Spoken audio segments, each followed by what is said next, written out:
பொண்ணு தாலி கட்டிட்டா அடிமை நினைச்சுக்கிறாங்க. என்ன கேக்குறதுக்கு யாரும் இல்லையா?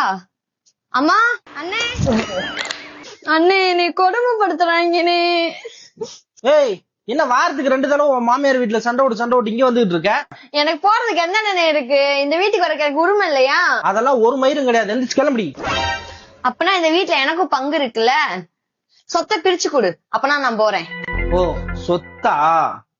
இந்த இரு வரேன். எங்க போறியா?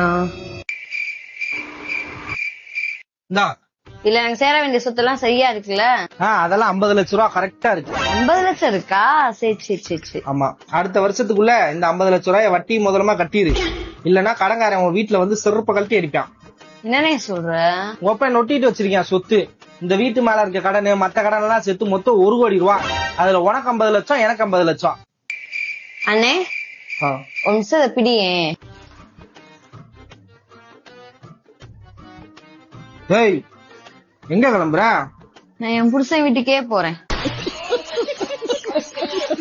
காசுனா மட்டும் எல்லாரும் வாங்க, கடன்னா வீட்லயே ஒரு இழிச்சு வாப்பா இருப்பேன், அவன் தலையில கட்டி விட்டு எல்லாரும் ஓடிடுங்க.